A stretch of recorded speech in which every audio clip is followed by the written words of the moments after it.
community. Well, let's find out where Cynthia has been all this while. I also get her own opinion about what is going on today. She now joins us from the United Kingdom. Cynthia, welcome to the show. How are you today? I'm fine, thank you very much. Can you hear me? I can hear you 5 on 5, Cynthia. Thank you. So how are you, Ernest? I am good. Long time. Long time, I know. I've just been hiding behind the scenes. Hiding behind the scenes. Wow. So we fished you out. You fished me out indeed. All right. So how have you been, Cynthia? I've been okay. Just like I said, hiding behind the scenes, doing other things. Yeah, but I've been good. I've been good. Thank you. Great. All right. So before we get into talking about some of the things I wanted us to talk about, PR, blogging, and so on, are we hoping for a comeback of Mode Maison PR anytime soon, Cynthia? Well, for now, it's a no. But maybe sometime in the future I might come back. But not within the niche that people knew me of. So before it was entertainment, fashion, beauty, PR. But if I do decide to come back, I think it's going to be more centered around the property sector. Okay. Yeah. That's beautiful. Well, the most constant thing in life is change. And as time changes and things change, we do adapt to those changes, So you are one of those who gave, meaning to public relations in the entertainment world, especially in music. I must say that at the time when you were valorizing this discipline, what was the level of PR in Cameroon entertainment sector, Cynthia? At the time, it was I would say it was non-existent. There was non-existent entertainment PR during that time when we started, which is why we were one of the pioneers of doing it within that niche. What we did was to show how important it was for entertainers especially to value their public and their press relations, because it had such a great impact on their future growth. Right. Yeah. So PR is conspicuous in typically corporate environments to a point. One may go with the impression that it is not so useful in the domain of music.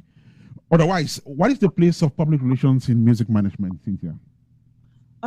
It is very, very useful. PR is really not just for the corporate world, and I would say that is the impression that we have in the African scene, and that is why even till date it is still so difficult to pitch PR to them.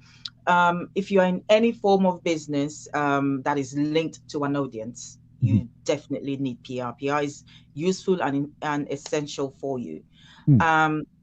So in terms of what is the place of PR in music, I'll just give you two reasons why. And one of it is that it connects you to your audience. Okay. The more people are exposed to your music, the more potential listeners you gain. And we know that more listeners means your fan base is increased. And this also gives the chance to someone to be your favorite music artist, and when you become their favorite artist, that means you have also increased brand loyalty. And what does brand loyalty translate to? It can translate to sales, it can translate to more downloads, it can translate to more bookings, and also more social media engagement on your posts. Right. Also builds your relationship with the media. That's what PR does. And this means that, imagine you have the opportunity to have your campaign.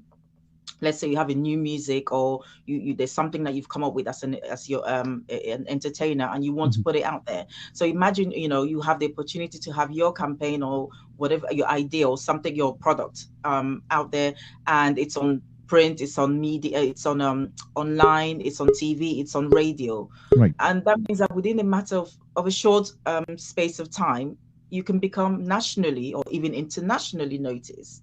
And what does that translate to? It could translate to cross-border featurings with other artists in different parts of the world, which means you're widening your exposure, you're widening your audience base.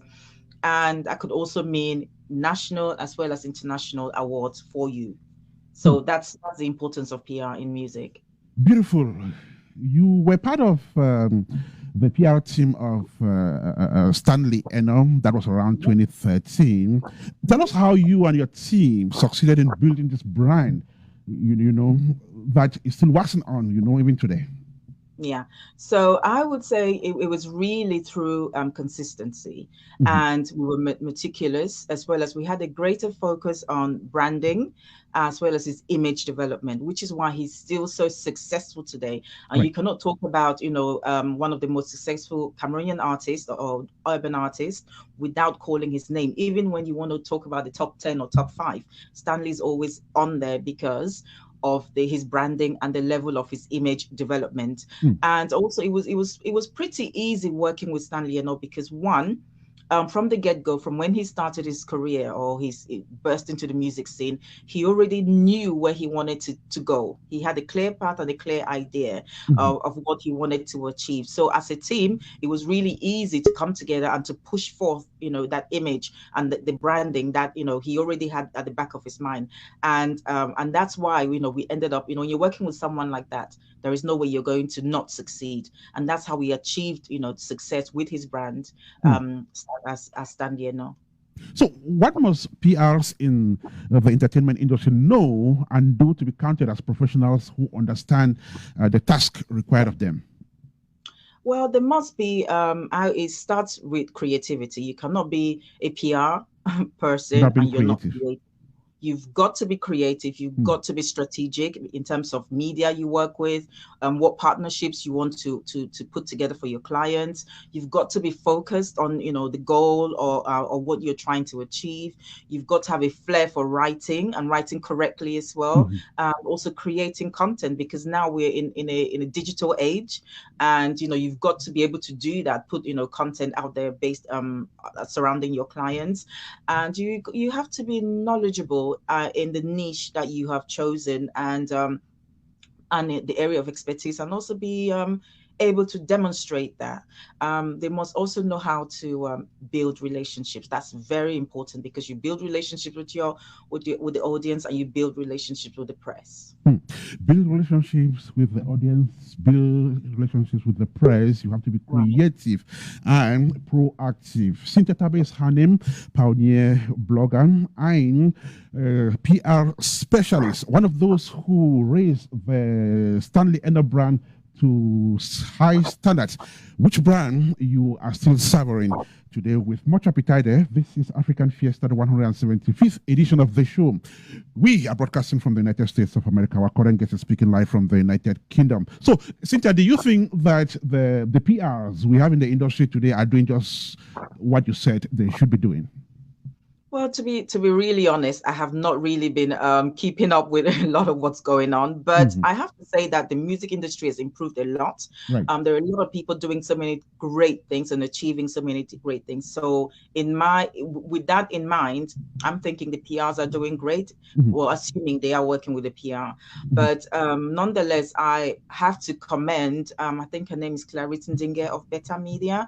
I think so far I see her holding down the industry PR wise at the moment. So so I have to say that I think they're doing good, because the music artists are beginning to get really great recognition out there. All right, that's beautiful. But at this time, I want us to talk about blogging, which is more conspicuous than any other thing nowadays. You did not only pioneer blogging in your community, but you excelled in it. I must point that out.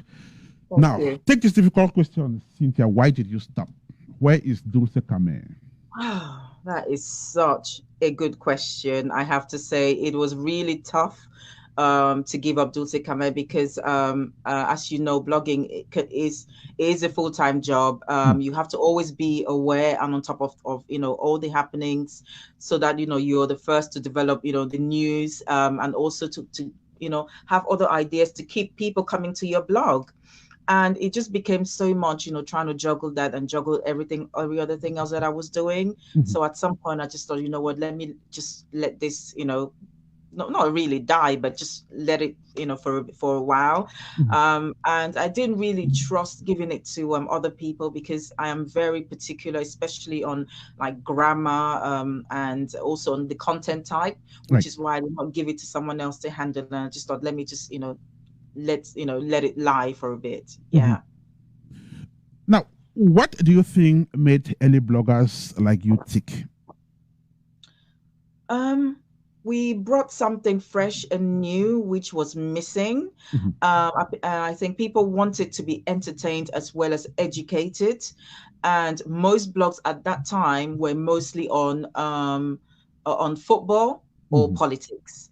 And to be honest, those were not big on. The youth did not really want that. They wanted something else, like an edutainment, and starting on that sort of niche. That's why we were able to grab people's attention, because they needed something different other than politics and football. And yes, down the road, what do you think has changed in blogging? What are the younger ones doing differently, from what you did in the past? Okay, so what some are doing, which I love, is the use of video blogging, which is vlogging. Okay. So that is much more impactful, and it gives you a greater connection with your audience, and it builds your profile as well quicker, because as they say, video is received more or faster than reading. So I really do love that aspect of what the youths are doing nowadays. And is there any way you think they need to improve on? Do you see them drilling sometimes? And if you think so, what could be your advice to the younger ones today? To be mindful of the content that they put out there. Don't just write or blog or vlog just because, don't vlog, don't blog just because, and don't just throw things out there. Be mindful of the sort of content, because look at now, you've pulled up stuff that I did on Dulce Camer. So, maybe in 10 years, they will pull up stuff that they've done. Right. So let it be something that they will still appreciate if it's pulled up in 5-10 years. And they should also be mindful, while they're mindful of the content they put out, let it also serve a greater purpose, and not just be just because. Right. Cynthia Tabe there with an advice for the younger ones, who I must also say are doing a fantastic job. So that is wonderful. She's speaking live from the United Kingdom in this edition of African Fiesta. Cynthia, I would have loved us to have this conversation even longer, but hopefully you'll be back on this platform not too long from now. But can we know exactly what you have off your sleeves? What do you have in the pipeline? Well, off my sleeve is really, I have sort of changed platforms, should I say. I'm more into property and interiors at the moment. So that is where you will find me, and that is what's up my sleeve. I'm now focusing on like interior design as well as, going into property. So yeah, so that's my new niche. That's her new niche, interior designs and property. Cynthia Tabe, in another spectrum, but then her impact is still being felt, and she actually, laid a wonderful foundation. Cynthia, thank you so much for joining us on the show today. At least we fished you out. Hopefully you will not get so missing again. No, I would like to say thank you so much, Ernest. Thank you, Apex Radio. Thank you, because I know you were also, one of those who supported me when I was doing PR and blogging. And I also want to thank your listeners and everyone else that has supported me. Thank you so much. Cynthia, do have a fantastic rest of the weekend out there. Thank you. And bye for now. This is African Fiesta, reaching you live from the United States of America. We are continuing our ride and find out who our next guest will be. But before we bring them on the airwaves, listen and watch this.